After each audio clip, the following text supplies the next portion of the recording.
Radio y en Twitter, Bonita-Radio.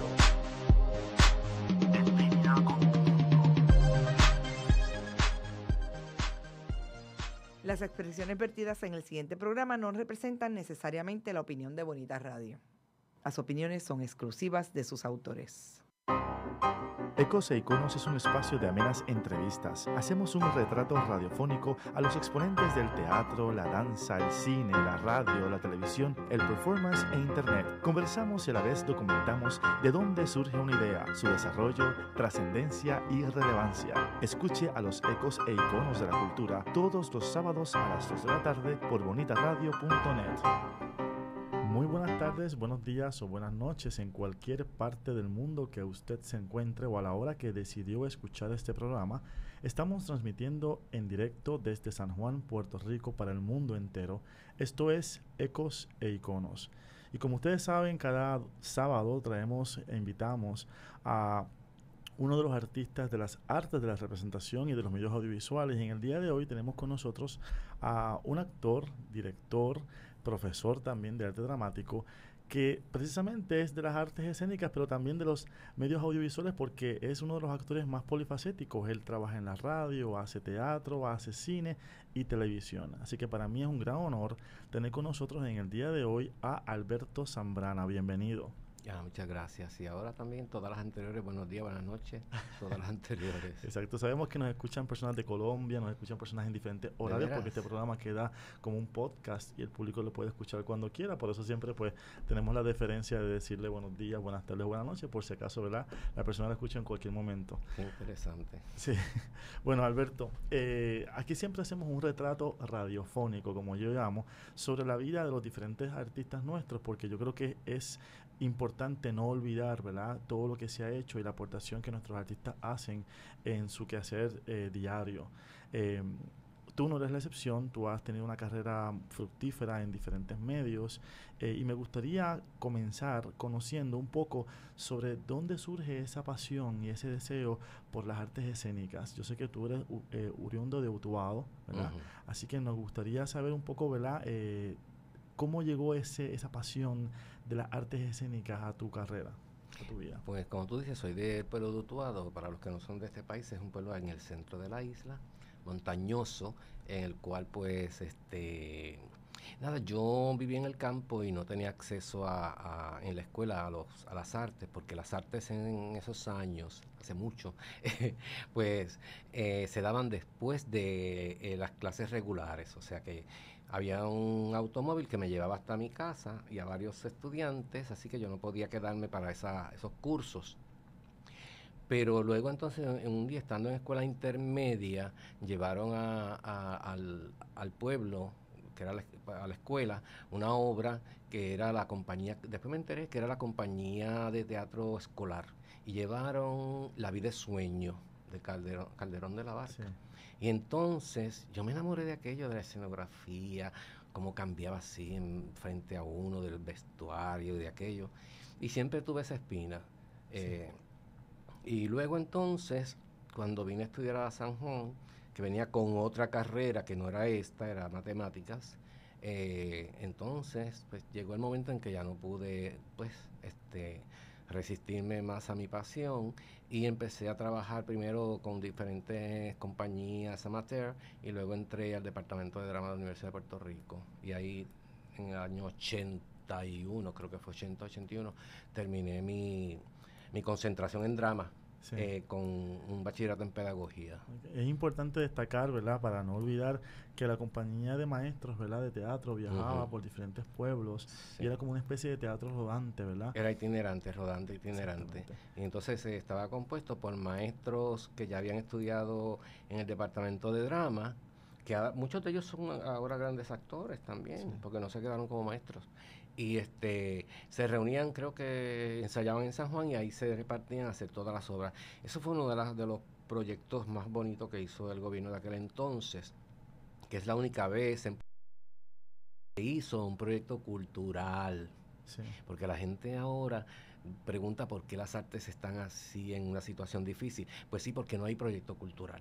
en aquel momento, creo que era Luis Muñoz Marín, el gobernador, él hizo, el proyecto consistía en el Instituto de Cultura, el Departamento de Drama, los festivales de teatro, o sea que todo eso estaba enlazados. Estaba también WIPR con las películas que se hacían para el cine para la comunidad. Exactamente. Y entonces las escuelas de drama que empezaron entonces a proliferar por todos los pueblos.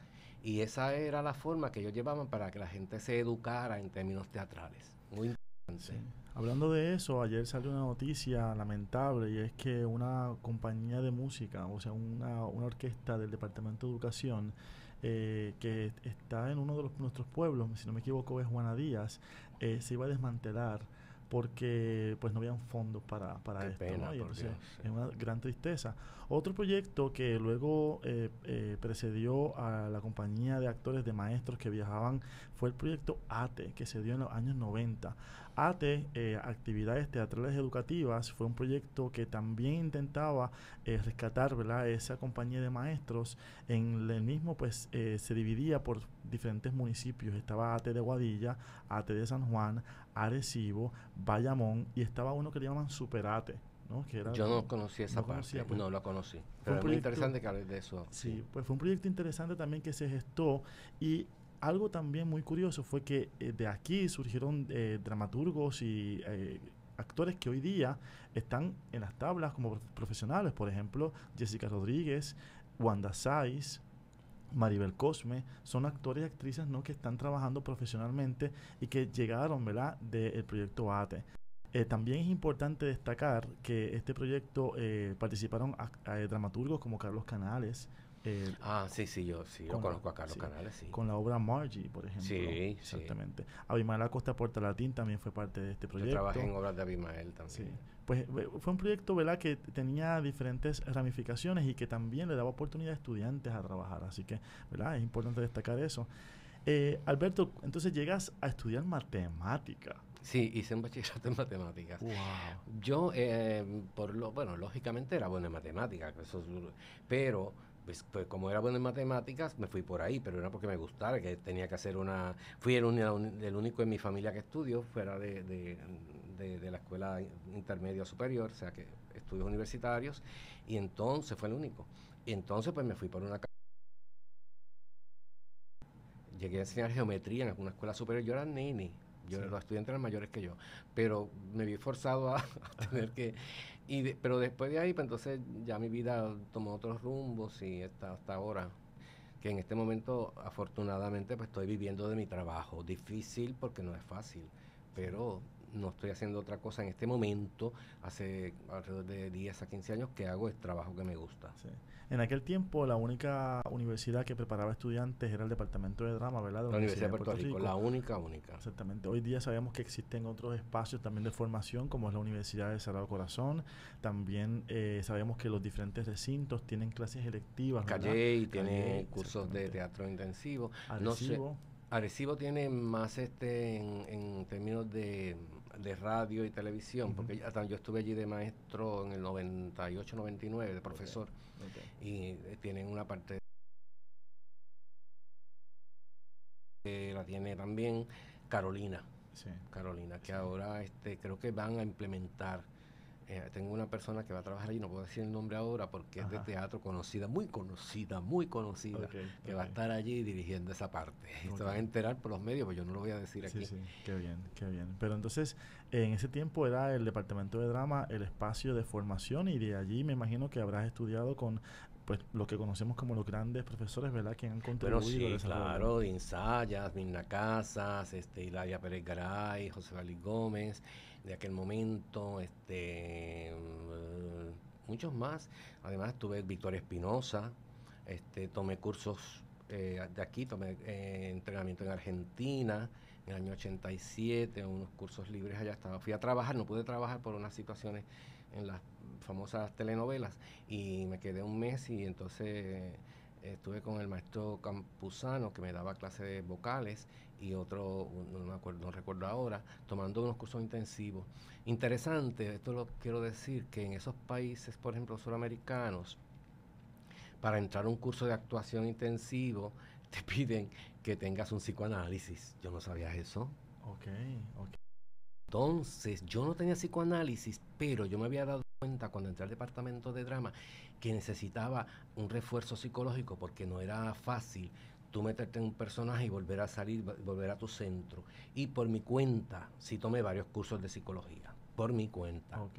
No sé, ahora creo que se los exigen a los muchachos. Exactamente. Yo sé que la profesora Ida Pérez Garay, cuando daba clases en sus últimos años, porque ya se retiró ya de profesora, sí trabajaba un poco, ¿verdad? Ese aspecto con los estudiantes, precisamente para que se pudiera lograr, ¿verdad? Ese desapego a esas emociones Esas intensas. emociones intensas, sí. ¿Verdad? Cuando tú te enfrentas a un personaje, ya que me hablas sobre este tema, ¿desde dónde lo haces? O sea, ¿tú tomas vivencias personales y las llevas al escenario o sencillamente tú muestras alguna empatía con la situación del personaje y tratas de representar desde la empatía que puedas sentir? O sea, ¿cómo trabajas tú el acercamiento a un personaje? Bueno, yo hablo de mi experiencia y yo siempre digo que cada quien tiene su librito y eso tiene que ser así. Pero yo, por ejemplo, cuando voy a hacer una caracterización, que es lo que yo me he destacado en mi trabajo, si es un viejo o una persona ya con una deformación física, empiezo a trabajar por la deformación física, porque la deformación física o el cambio físico te va a llevar entonces a la voz y a lo otro. ¿Entiendes? Porque si yo voy a hacer un jorobado, por ejemplo, yo tengo que sentir cómo se siente ese jorobado para entonces después llevarlo a internalizarlo y sacarlo fuera. Si es un personaje que no conlleva ningún cambio físico, trato siempre de usar mis propias emociones. Claro, también tienes que saber que bueno, la mayoría de las veces te toca un personaje que tú no tiene esas vivencias. Y si es un personaje clásico, más todavía. O sea, vas a ser un Shakespeare, vas a ser un Lope de Vega. Bueno, y sí, los rusos, un Chekhov, por ejemplo. Eso, primero la época, segundo la situación física, vivencial. Y entonces, lo que pasa es que entonces tú llevas, si es un buen escritor, un buen dramaturgo, tú encuentras esas emociones en el diálogo, las encuentras y en la interacción con los personajes y las vas sacando. Okay. Ahora, siempre yo recomiendo a todos los actores que busquen las emociones internas, lo que llaman por aquí generalmente orgánico. Yo, orgánico, pues no sé la palabra si esa es la definición correcta. Yo sé que yo siempre busco de adentro de mí lo que voy o sea, que yo me lo crea. Sí. Si yo no me lo creo, yo no creo que la otra gente se lo vaya a creer. Sí.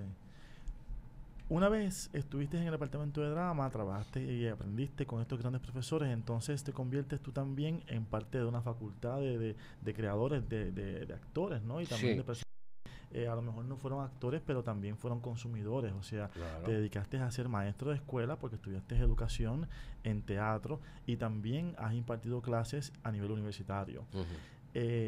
Sin embargo, veo que decidiste abandonar ese aspecto de tu carrera y dedicarte exclusivamente a la actuación profesional. ¿Algún motivo en particular? Mira, yo comencé, inmediatamente que me gradué, empecé a dar clases en Caguas, en la Escuela Gautier Benito, Escuela Superior.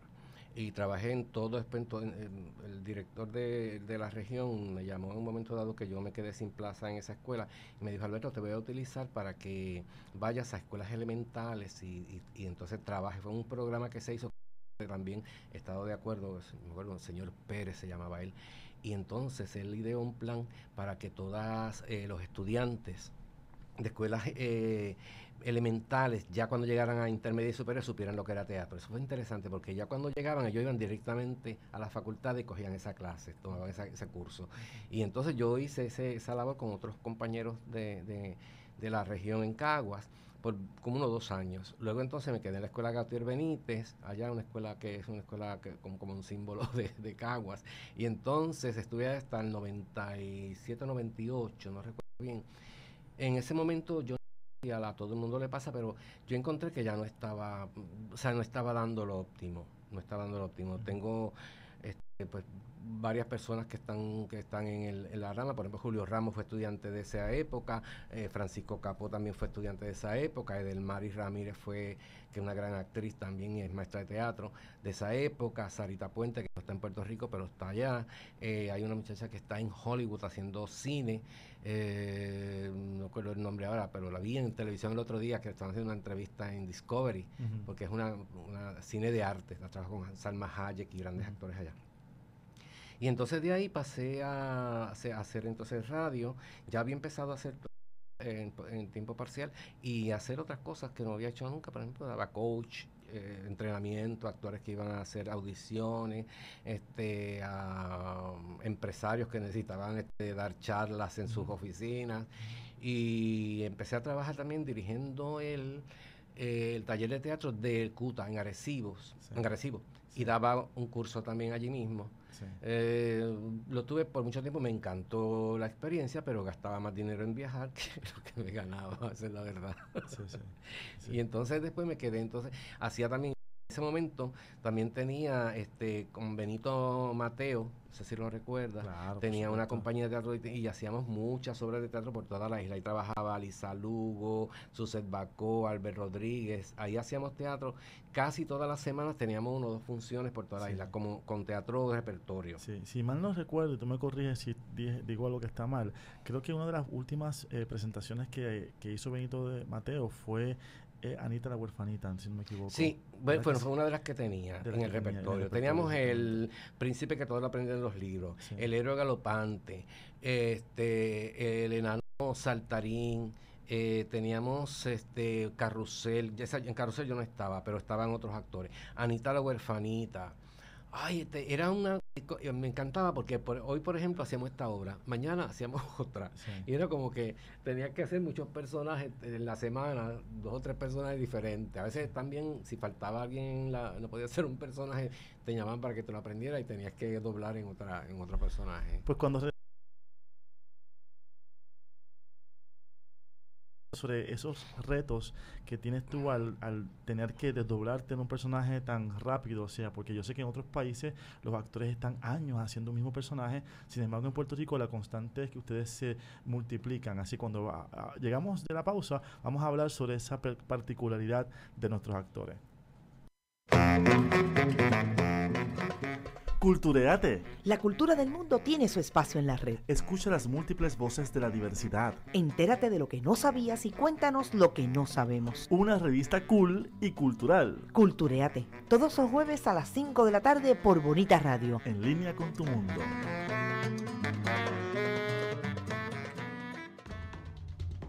Soy el licenciado José Ariel Nazario y les invito todos los miércoles a las 10 de la mañana a escuchar el análisis legislativo único, política, sociedad, economía y temas de actualidad de nuestra realidad puertorriqueña.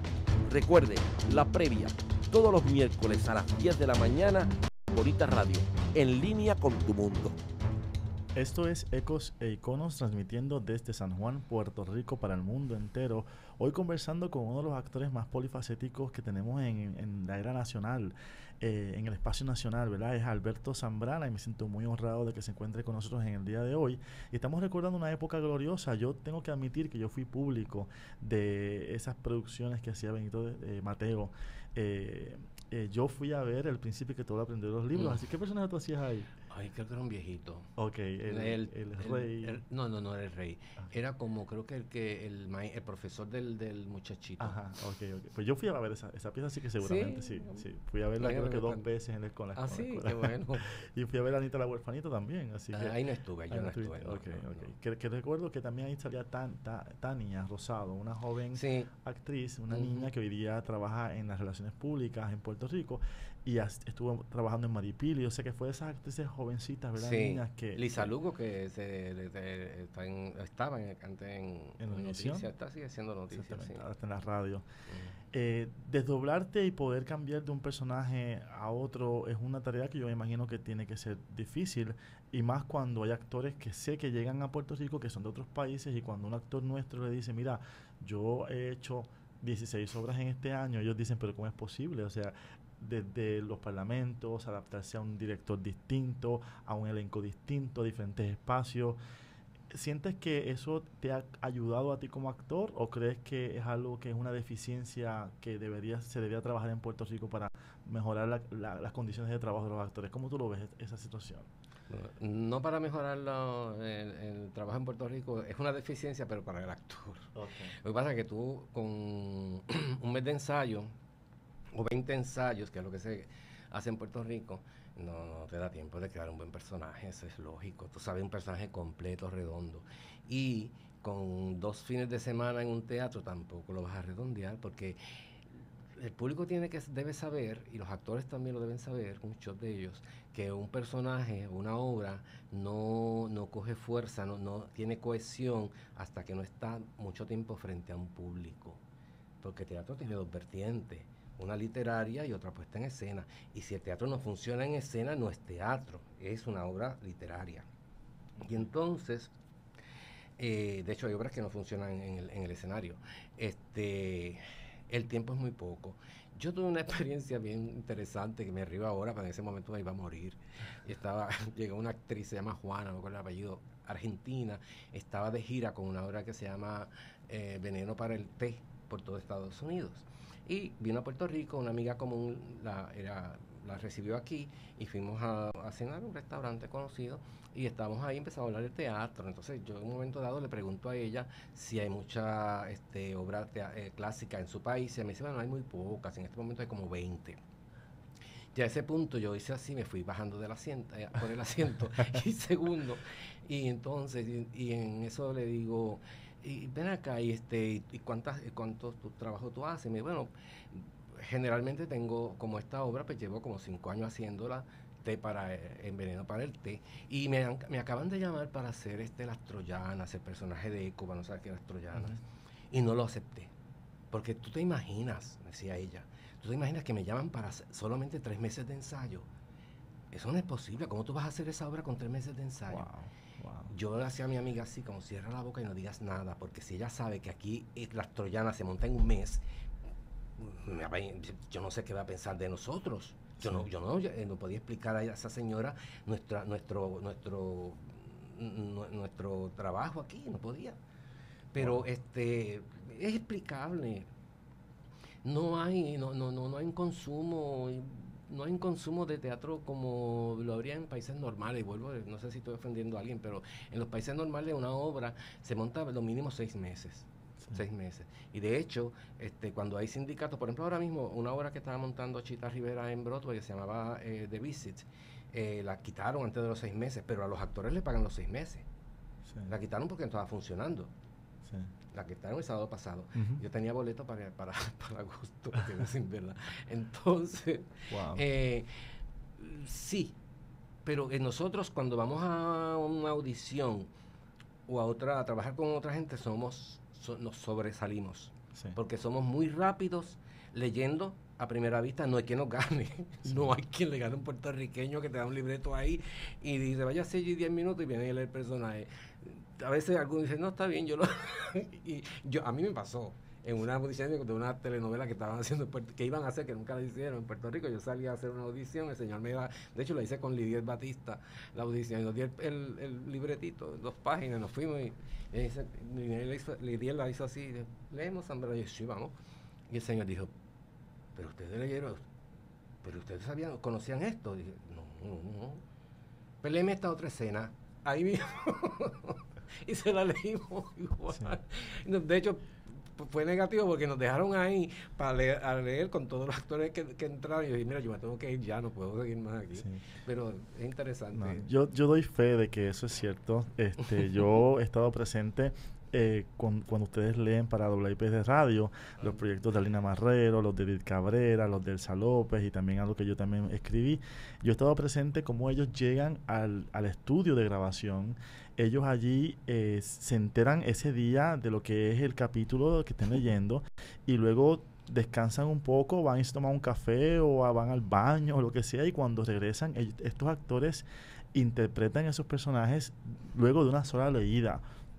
Y es increíble cómo ellos pueden evocar imágenes, sentimientos con la voz, cómo se escuchan mutuamente entre ellos. Ese es un trabajo increíble. Yo honestamente tengo que decir que sí, los actores nuestros son pero únicos. Es sí, oficio. Es oficio. Quiero aclararte lo de la composición de los personajes. Es verdad que hacemos tantas obras de teatro, pero anímicamente no es posible desprenderse del personaje anterior si lo has trabajado mucho. Me ha pasado a mí, estaba haciendo Monogamia y había estado haciendo Aeroplano, y yo generalmente en mis obras trato de exprimirla lo más que puedo para sacarle algo, y a veces, bueno, Monogamia con Teófilo yo llevo como 10 años haciendo esa obra, no todos los días, pero sí haciéndola. Y con Julio Ramos Aeroplano llevo un montón de tiempo. Y estaba haciendo un personaje de una obra que se llamaba El olor de los machos, el olor de las hembras, que era de Daniel Marat, que murió, para el Festival del Tercer Amor. Y te soy sincero, yo no pude terminar ese personaje. Te soy sincero. Yo no lo pude captar. Porque me confligía con unas cosas que yo tenía en mi cabeza. Aparte de que había algo en la obra que yo nunca, sí, lo hablé con Amni antes de morir, que me coartaban poder terminar esa, y tú te quedas con esa espina, porque haces un fin de semana allí y no vuelves a hacerlo más, pero tú sabes que estás consciente de que no lograste ese trabajo. Y yo me sentí mal porque yo no lo logré. Sin embargo, la otra parte, que era de Line Torres y María Bertoles, fue fantástico. Bueno, ahí se ganaron el premio ese año. Yo estaba con Carlitos Vega, pero yo no, ese personaje había algo que no encajaba. Aparte de que había tenido una caída, no sé si te acuerdas que estuve lisiado como 2 meses y tuve que hacer los ensayos en una silla de ruedas para poder ese personaje que era bien fuerte, bien difícil, era un psicópata. Sí. Pero me quedé con esa espinita, porque ese personaje, si yo hubiese trabajado con el autor quizás, pero él no estaba presente y no pude. Okay.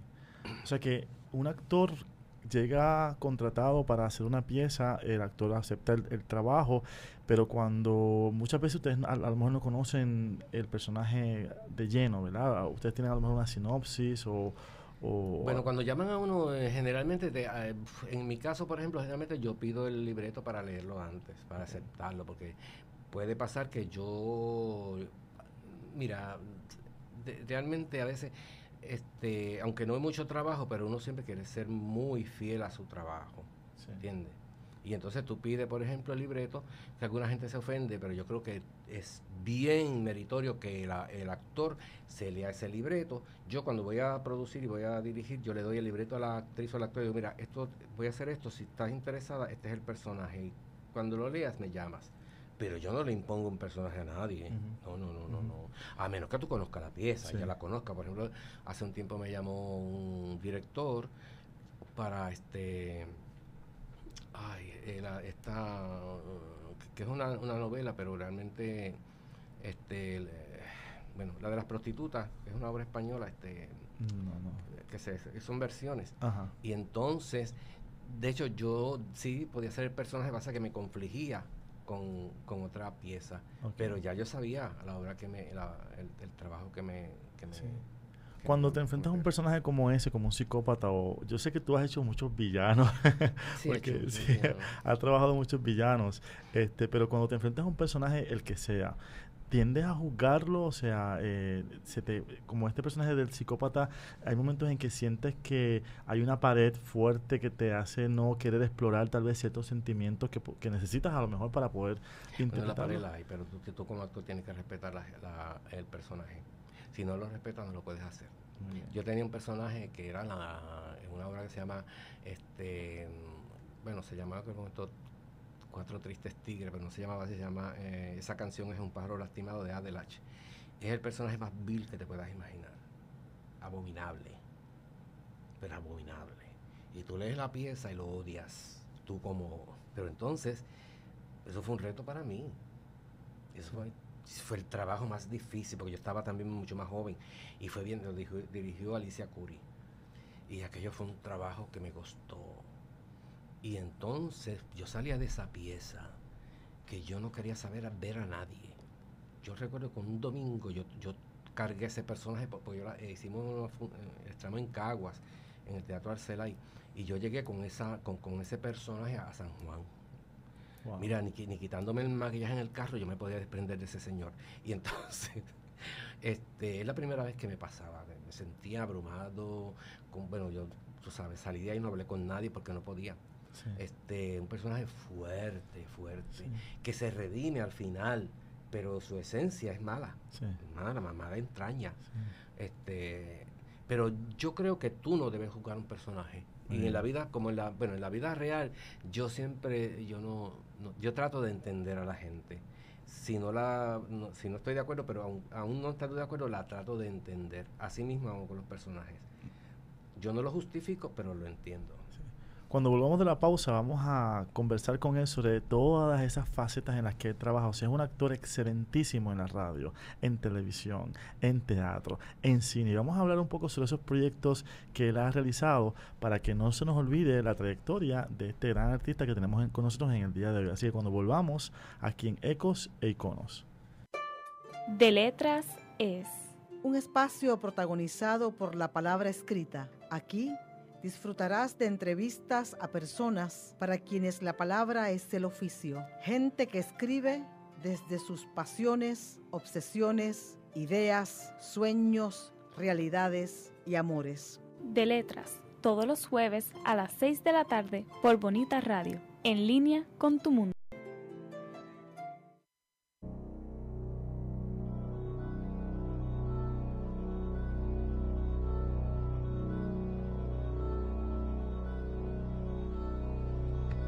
Llegó tu programa deportivo. Tu programa deportivo, donde escucharás lo que necesitas y deseas saber. El añadido. El añadido. Noticias, datos, predicciones, entrevistas y más en El Añadido. Todos los martes desde las 7 de la noche por Bonita Radio. En línea con tu mundo.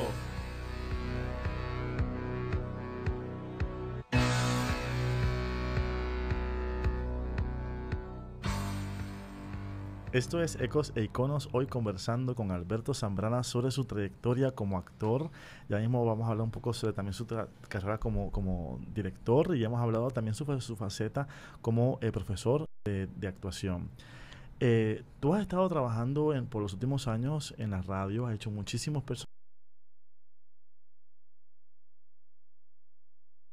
Has trabajado en ella, lo que fue Doña y Señora, ¿verdad? Doña y Señora hice un fiscal, creo que fue, un abogado, sí.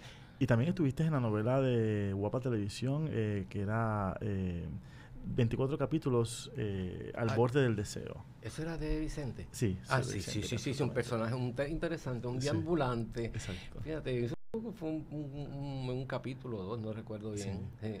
Pero obviamente son personajes y hay que trabajarlos, ¿no? Exactamente. Sí, son caracteres. En cine te recordamos por la película Mal de Amores, ¿no? Que es una de las películas más exitosas que hemos tenido en los últimos tiempos. Sí, esa fue una película que era financiada por SAC, tú sabes. Entonces, sí.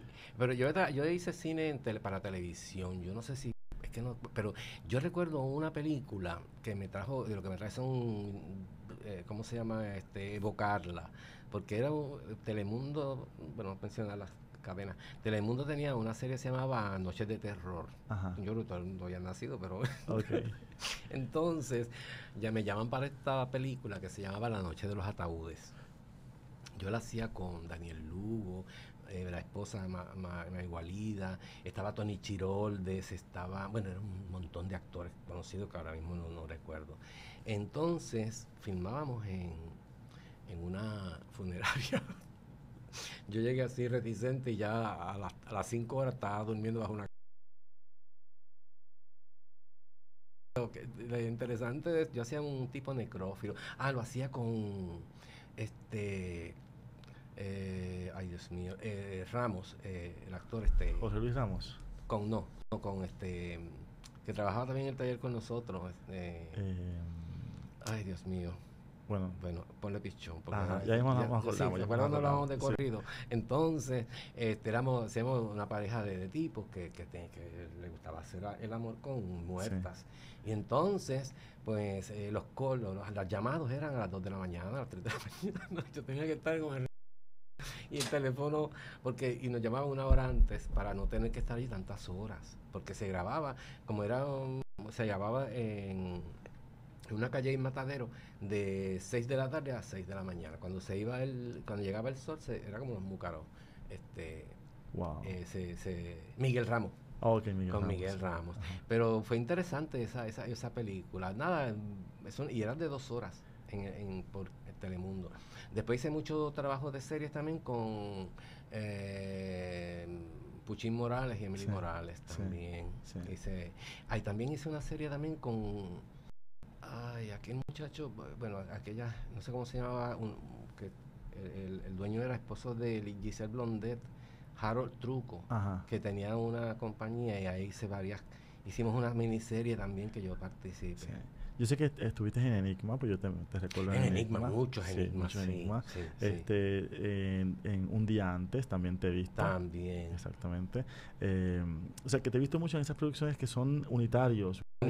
Antes de un día antes estaba el programa que era de ese que te estoy hablando ahora, no es Guastela, era otra compañía que tenía en un día, se llama una serie completa, se llama En un día, hice 2. Sí, en un y día el último cerraron la recuerdo que En un día para mí es uno de los mejores proyectos que se han hecho en Puerto Rico. Sí, yo hice 2 en un día que fueron, fueron unos trabajos bien interesantes, muy interesantes. ¿Estuviste en Todo el Año es Navidad?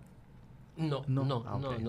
Estuve en la serie que hizo Lisa Lugo y Nori Joffre, que lo hizo Angela Meyer de una escuela. Sí, clase del 90. Esa misma. No, perdóname, Libros y Sueños. Eso de Libros y Sueños. Sí, te acuerdo, me recuerdo de que ahí. Yo hice un maestro. Exactamente, sí. Que lo filmamos en la Central High. Exactamente, sí. Me acuerdo también de eso.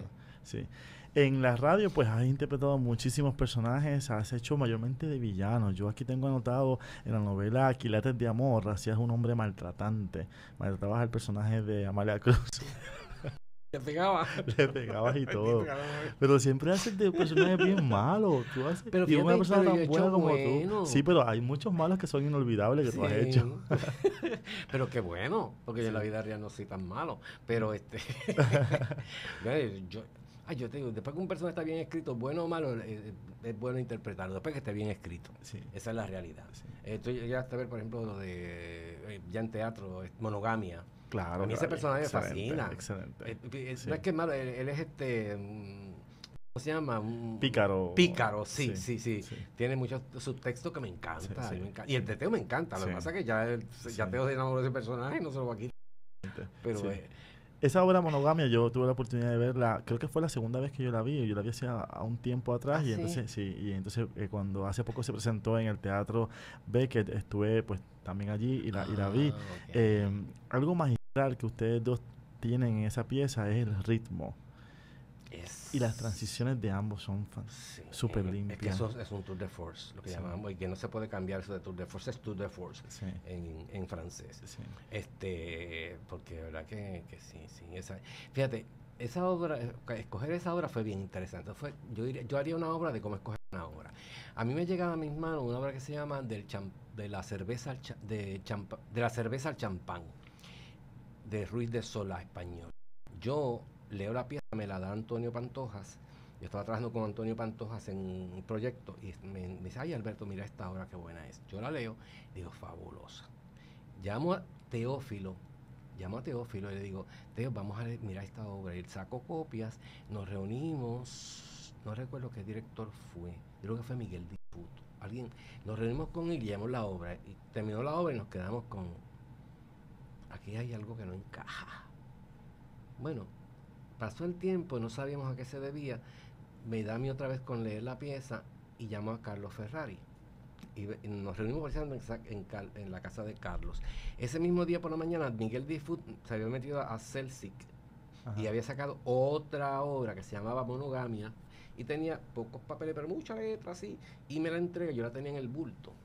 Leemos la obra esa en la que te Y Carlos Ferrari inmediatamente habló. Dijo, esta obra es literaria, pero esta obra no se puede representar.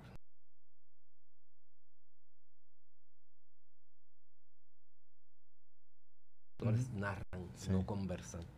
Dice, no funciona, es un tema fabuloso, es un tema interesante, pero habría que hacer la obra completa. Sí. Y yo dije, algo tenía, y dijo, estuvimos todos de acuerdo en que esa obra no funcionaba. Y entonces, como ya se la había leído, cuando llegamos allí, se la había leído, o sea que nos lo dijo sin tener que volver a leerlo, dijo, la obra es irrepresentable. Y yo dije, yo tenía esa teoría, pero queríamos cerciorarnos. Y entonces yo digo, mira, me dieron esta obra, y me dice, léansela ahí para no perder el tiempo. Con el mismo libreto, nos leemos esa pieza. Cuando termina, Carlos dice, señores, ustedes tienen un éxito ahí, en las manos. Porque la obra, que se veía tan cortita, duró como hora y pico en lectura, sin transiciones. Y dije, esto es una obra completa. Pero nada, él no pudo, ciertas razones, no pudo dirigir la pieza, y entonces Teófilo y yo decidimos hacerla nosotros y dirigirnos ambos. Sí. Ambos. Y terminamos haciendo la pieza, que gracias a Dios ha sido como un caballito de pelea por muchos años.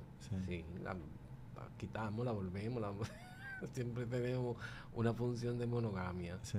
No, de verdad que si usted no ha tenido la oportunidad de verla y cuando usted esté por la calle y vea que hay una promoción sobre esa pieza, les recomiendo que la vea, es excelente. Fue una velada que, la obra dura ¿cuánto más o menos? Como, por ahí 10 minutos. Pero a mí me pareció, yo te lo dije, que me pareció como media hora, porque el ritmo era tan bueno y todo ocurría tan rápido y uno entendía perfectamente lo que estaba pasando, que de verdad que yo sentí que fue menos tiempo de que la pieza. Si la gente se ríe demasiado, hay que parar mucho tiempo, ha durado hasta hora y media. Sí. Yo recuerdo una función en la UPR, que fue ya era la tercera vez que íbamos a la UPR, y la hicieron, era un proyecto que hacían allí que cobraban la entrada. Y entonces era en el centro de estudiantes, nos contratan.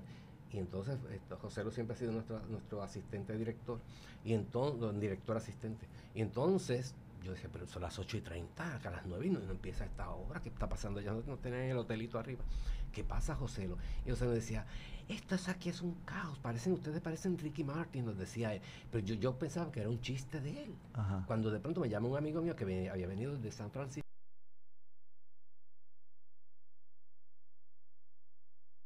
Esto está aquí, que un caos terrible, una fila que no hay entradas, y todo esto está aquí. Mira, en un lugar que cabían 200 personas, fue en el centro de estudiantes, metieron 600 y como 600 se quedaron afuera. Wow.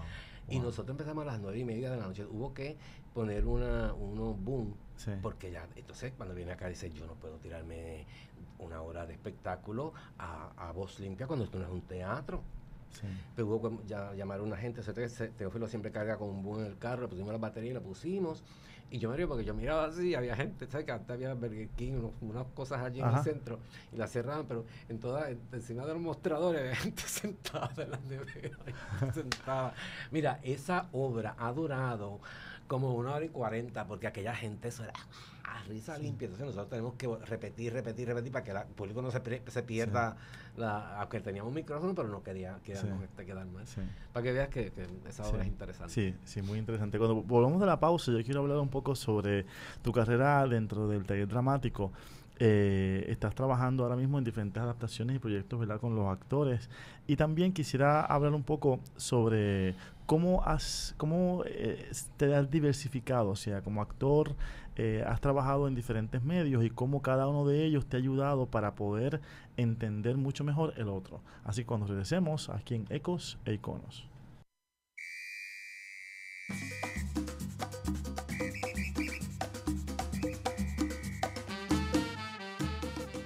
Saludos mis amigos, mi nombre es Oscar Villarini y es para invitarle a que estés conmigo todos los jueves a las 7 de la noche en Musicaliza por Bonita Radio, en línea con tu mundo.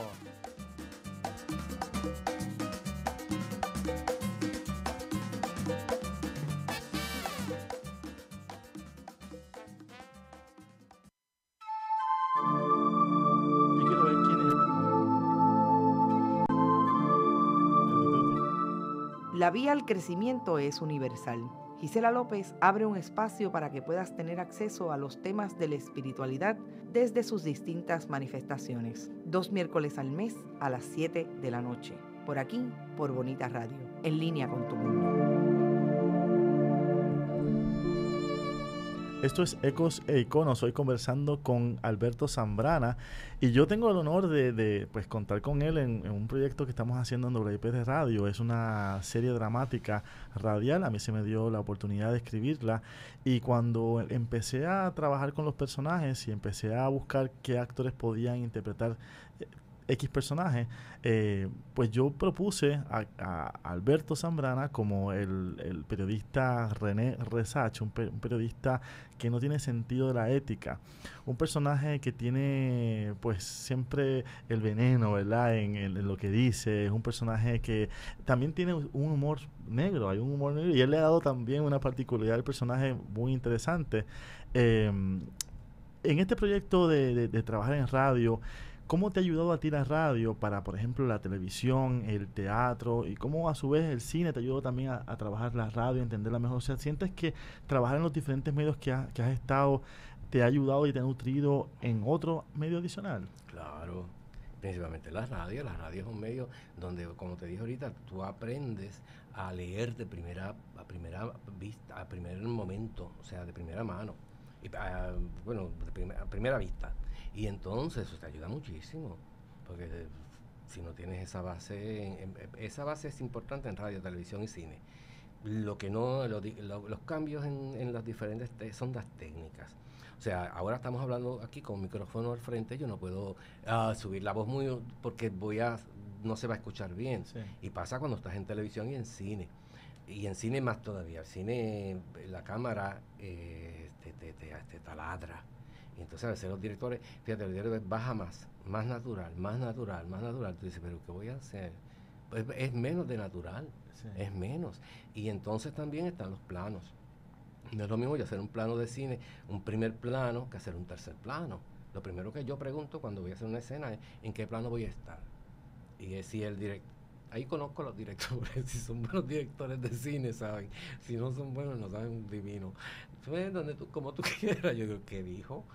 Yo estaba con un gran actor haciendo una serie, un gran actor y director de cine aquí en Puerto Rico, que los dos preguntamos lo mismo. Y la persona nos dijo, a ver, y él me dijo, vamos a hacer lo que dice. Nunca, vamos, ya tú sabes la finalidad, ¿verdad? Yo, sí, no te apures, yo sé. No nos pongamos y yo lo hicimos así, sí. Pero sabíamos que no sabía nada, porque cuando tú vas a hacer un primer plano, los gestos tuyos son mucho más mínimos, porque la cámara te coge todo. Ahora, si tú das un tercer plano, que estás por allá y la cámara está acá, tú tienes que exagerar un poquito para que se pueda ver, se entienda lo que estás haciendo allá. Hablo en términos físicos, que el cine ya es otra cosa. Y ayuda mucho. Una y otra técnica son en teatro la misma historia. En teatro ya tú sabes que no puedes hacer lo que hace en televisión jamás. Y en televisión no puedes hacer lo que hace en teatro. O sea, en televisión y cine, movimiento del cuerpo es el mínimo. El mínimo. ¿Por qué? Porque distraes. Y el foco de la atención está en ti. Y siempre en estos medios se trabaja, como digo yo siempre, de la cintura hacia arriba. En el teatro no, en el teatro trabajas todo el cuerpo. Sí. Y cuando yo enseñaba tenía ese problema, que los estudiantes, la mayoría, ya como no iban al teatro, no conocían ese medio, solamente veían la televisión. Y todos me actuaban de aquí para arriba. Su actuación era a mitad de cuerpo. Okay. Las piernas no contaban. Y había como un baile. Sí, estaban descolocados. Sí. Y yo empezaba por colocarlos.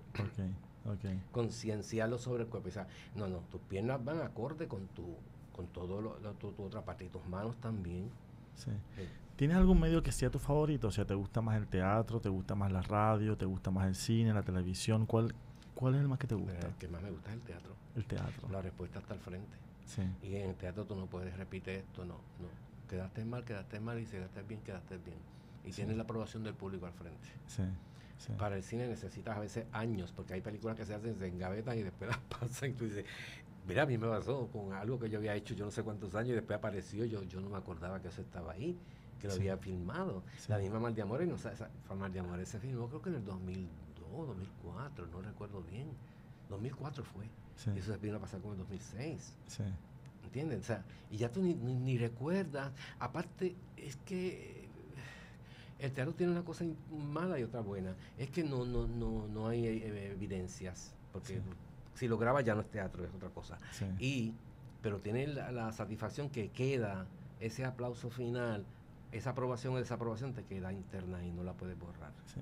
¿Sientes al público cuando estás en el escenario? O sea, ¿te puedes comunicar con ellos? Es que tiene, si tú no sientes, y no es que tú estés pendiente al público, es que las vibraciones, lo que se llama la empatía que tú logras, tú sabes cuando tú lograste empatía con el público, cuando conectaste, esa es una conexión que le usan mucho ahora en los cantantes nuevos.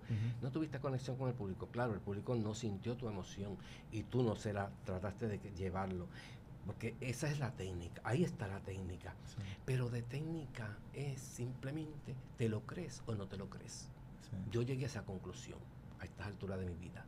Si tú no haces una cosa con verdadera, con fe verdadera de lo que estás haciendo y convicción de lo que estás haciendo, el público va a recibir.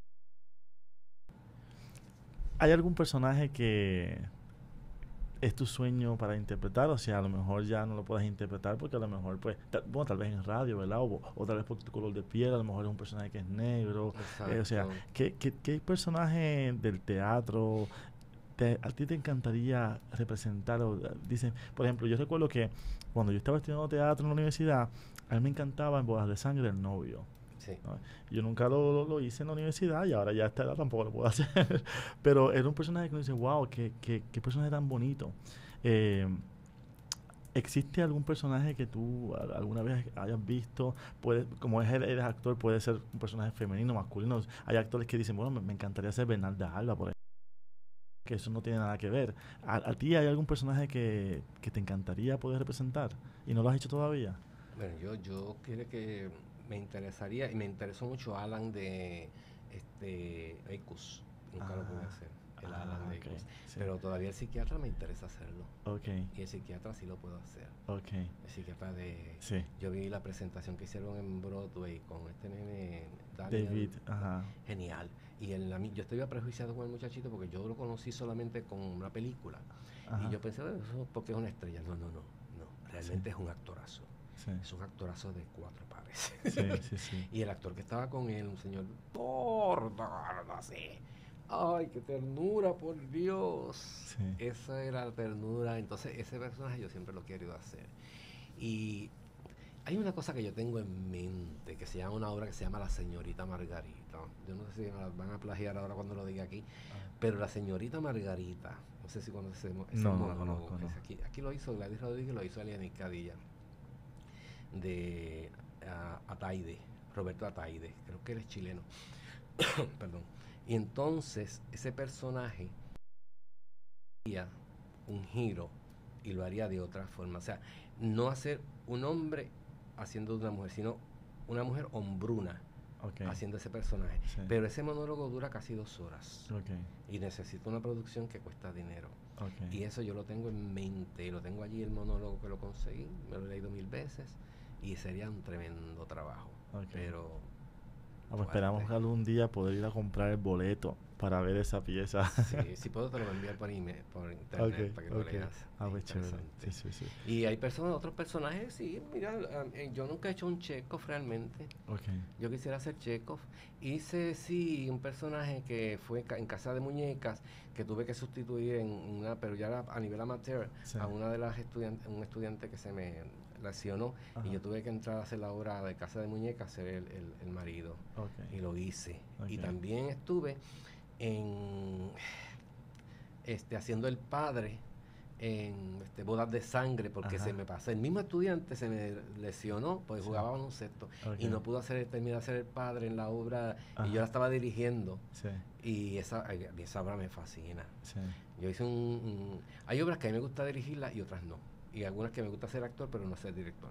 En esa obra me gustó ser director. Okay. Y entonces yo lo que hice fue que tomé, no sé si conoce la película de Saura, de Bodas de Sangre, Ajá. y la uní con la obra. Entonces, para eliminar mucho tiempo de la pieza, que cuando tú montas en escuela, por ejemplo, y ahora no se puede montar una obra que dure más de 2 horas. Sí. Pues yo lo que hice fue que toda la parte de la boda y la fiesta, todo eso, lo hice con bailes. Me lo montó Nelly Joe Carmona. La coreografía. Y entonces, y pantomima, resumí todo eso hasta que se escapa la novia. Todos esos 2 actos los reuní ahí. Sí. Qué bien, qué bien. Bueno, para mí ha sido un gran honor que estés aquí con nosotros en el día de hoy. Yo creo que tu carrera es un ejemplo de lo que es el actor, director, artista puertorriqueño, una persona que se diversifica. En radio eres excelente, en cine eres excelente, televisión, en teatro, has dirigido, como bien has mencionado, te apasiona dirigir, sabes escoger cuando una obra es para dirigirla, cuando una obra es para actuarla. Nos has hablado sobre cómo tú te acercas a un personaje, la experiencia está ahí, tu trabajo está ahí. Yo pues doy fe, ¿verdad?, como público, de que sé que eres un gran actor, de que dominas muchísimo algo que te mencionó y son tus transiciones, algo que yo siento que va muy fluida.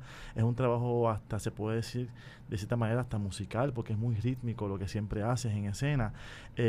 Dominas tu técnica, has caracterizado personajes donde te has transformado físicamente. O sea, eres un actor muy, muy versátil. Y pues hoy queríamos rendirte este programa, ¿verdad? Dedicar este programa porque reconocemos tu trabajo como actor. Creo que a nuestros artistas se les debe respetar muchísimo más y garantizarles el trabajo que hacen, pero para que se pueda garantizar ese trabajo hay que entenderlo, y para entenderlo hay que ir al set de producción, hay que ir al teatro a verlos a ustedes trabajar, hay que ir al cine a ver sus películas. Y escuchar la radio. Y escuchar la radio, exactamente. O sea, hay que hacerlo, ¿verdad? Para eso. Pues muchas gracias, y a mí me enorgullece que una persona joven como tú esté dándonos esta entrevista, porque a veces muchos jóvenes se olvidan que hay gente que empezó hace mucho tiempo y que está trabajando. Cometen el error de no acordarse de ello. Incluso pues algunos productores jóvenes no se atreven a llamar a un actor mayor para hacer un personaje que tiene esa edad. No sé si porque le va a cobrar más supuestamente, o porque no se atreve, o porque no confía en él, no sé. Pero deberían saber que los actores sí tienen, o sea, nosotros no tenemos hora ni tiempo de salida. Por eso es una carrera interesante. Hasta que tengas memoria y puedas caminar, tienes trabajo toda la vida. Exactamente. Sí. Así que gracias por todo lo que has hecho con tanta seriedad. Tu trabajo siempre pues ha hablado muy bien de ti. Para mí es un gran honor que estés aquí, que te vuelvo y te repito. Así que pues nada, al público ya pues conocen a Alberto Zambrana. Si a usted le gustó el programa, puede compartirlo a través del URL. Usted lo copia y entonces lo puede compartir con cualquier persona. Puede escucharlo cuantas veces quiera. A Dilén, gracias por el apoyo técnico, siempre un trabajo excelente. Y al público que nos escucha y que nos ve a través de la cámara, le decimos gracias por su atención, por su tiempo, y nos vemos la próxima semana aquí en Ecos e Iconos. Muchas gracias. Gracias. Somos Bonita Radio. Síguenos en youtube.tv, Diagonal Channel, Diagonal Bonita Radio, en bonitaradio.net, facebook.com, Diagonal Bonita Radio, y en Twitter, Bonita-Radio.